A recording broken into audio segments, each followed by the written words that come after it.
Okay, so let us discuss this concept of reaction mechanisms, which, by the way, is a very important concept because, for one, for those of you who plan to do organic chemistry, you'll be looking at a lot of organic reaction mechanisms. So basically, what we'll be covering here will certainly apply to what you'll be learning later on. And even beyond organic chemistry, for those of you who plan to do medical fields like pharmacy, medicine, and so on, you need to understand how drug works in the human body, and that usually takes place in several steps. In other words, in that instance, you need to understand the underlying mechanisms of drug action and so on.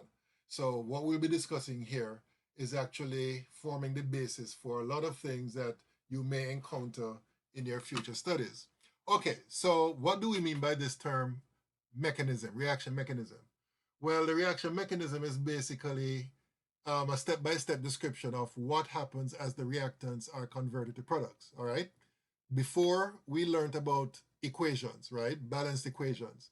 The equation does not tell you much excepting what you start off with and what you end up with. The mechanism is actually a description as to how the reactants, step by step, are converted to products. And they do so by a series of simple elementary reactions, all right? Um, so as a result of the sequence of elementary steps or reactions following one after the other, you're going to end up with the products being formed.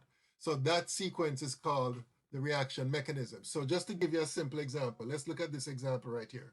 The reaction between nitrogen monoxide and oxygen to form nitrogen dioxide. Now, as I said before, this tells us nothing excepting that we start off with two reactants and we end up with one product. Now, people have looked at this particular reaction and it was discovered that this particular compound, N2O2, dinitrogen dioxide, was detected during the reaction, right? So somehow the progress of the reaction stepwise involves the formation of N2O2, but it is used up later on and therefore you don't see it in the net equation. So one possible mechanism that would account for this um, experimental observation is the following, where you have two molecules of NO forming a molecule of N2O2, and then after that, that molecule N2O2 reacts with oxygen to form 2NO2, all right? So this is the mechanism by which we believe that this reaction takes place based on the evidence that the N2O2 was detected during the reaction. And you'll notice that when you add these two elementary steps together, you get the overall equation as stated earlier. And this is what happens in every case for every mechanism. When you add up the different steps, the elementary steps of the mechanism, you're going to end up with the overall balanced equation. All right? And that happens because you're going to have the cancellation of the intermediate, the N2O2, right? The N2O2 that was produced in the first step is used up in the second step, so therefore there's no N2O2 that remains at the end of the reaction. So that's basically what happens in this particular case. And that is basically what happens in most reactions where you have more than one step. The intermediates will be canceled out, and as a result, the net equation will be arrived at as a result of that. Okay, so what you see here on the screen is basically the same thing. We're just using models to represent what is happening mechanistically. And it's basically the same thing. The N2O2, which is represented by here, whoops, I'm sorry. The N2O2, which is represented by this, is produced in the first step and then used up in the next step. And therefore, as a result, you end up with no intermediate remaining. And the only thing that would be left would be the product, which would be the nitrogen dioxide. Okay, so some definitions here we need to deal with. Intermediates. I made reference to that term earlier. Here's the actual definition. Intermediates are species that appear in a reaction mechanism, but not in the overall balanced equation. All right. An intermediate, therefore, is one that is formed in an earlier step, but consumed in a later elementary step. And that is seen in this example that we talked about earlier. The N2O2 was formed in the first step, but is used up in the next step. So therefore, it does not appear in the overall equation. Now, another definition that you need to be aware of is this term, molecularity, right? It is, by definition, the number of molecules reacting in an elementary step, right? So basically, applying that to what we have here, um, we have two molecules of NO involved in this elementary step. So we say that this reaction here, or this step, is bimolecular, right? You can have a unimolecular reaction where there's only one molecule, but in this case here, it's bimolecular because we have two molecules of NO involved. And the same is true for the next step right here. We have two molecules, N2O2 and O2 involved, right? So that we call that a bimolecular reaction. And then the thermomolecular reaction is one elementary step that involves three molecules. Now, let me just say this. The vast majority of mechanisms that you're going to encounter are mechanisms where the steps, the elementary steps will either be unimolecular or bimolecular. You will very rarely see a thermomolecular reaction or a thermomolecular step occurring. And the reason is purely statistical. In other words, it is, or based on probability, I should say.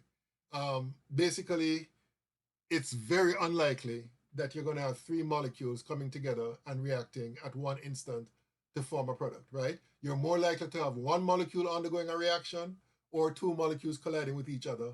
Very unlikely that you're going to have three molecules colliding at the same time to form a product. And of course, for 4, 5, and 6 molecules colliding at the same time, those are even more unlikely occurrences, right? So therefore, the vast majority of mechanisms involves elementary steps that are either unimolecular or bimolecular.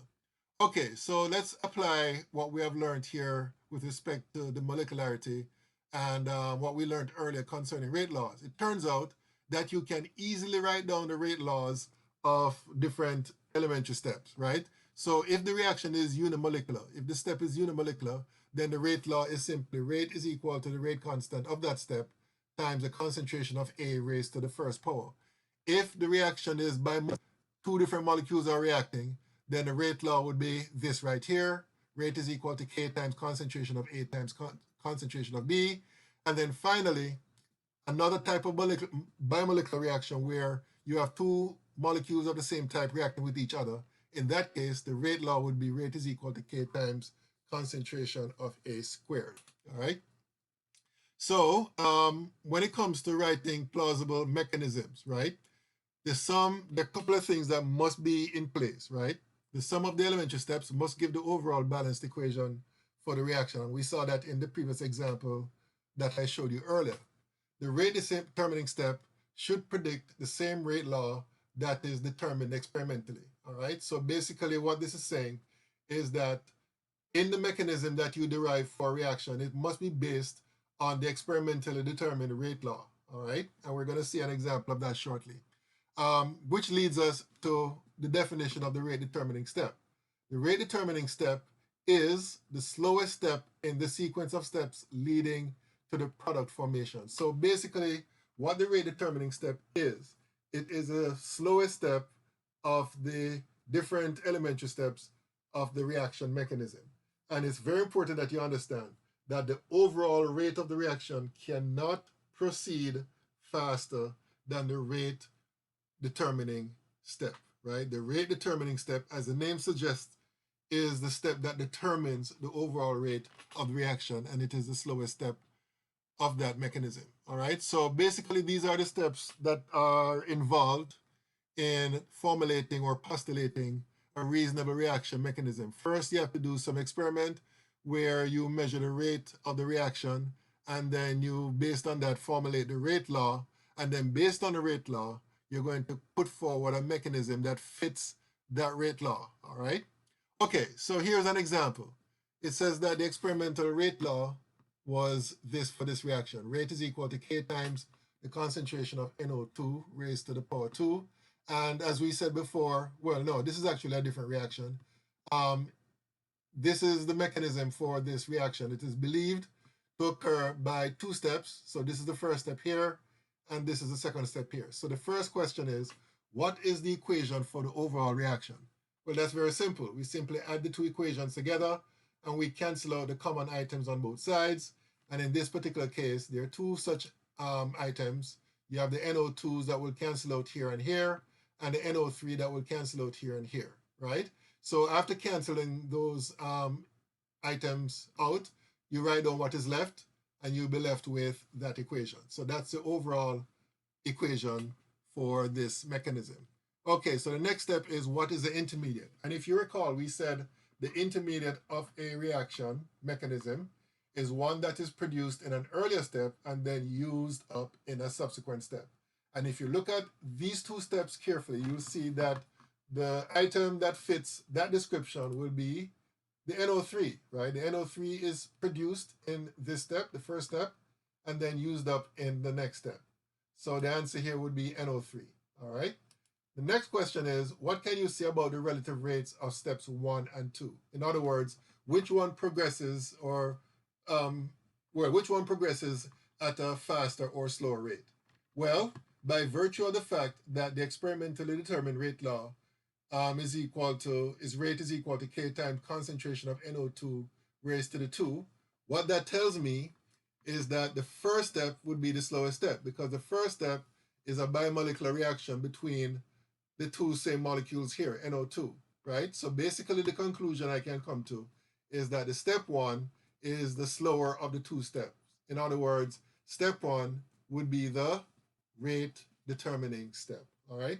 So that's a relatively simple example of a question involving mechanisms of reaction. Okay, I'm going to stop here because I want to do an example, another example of reaction mechanisms. All right, so until next time.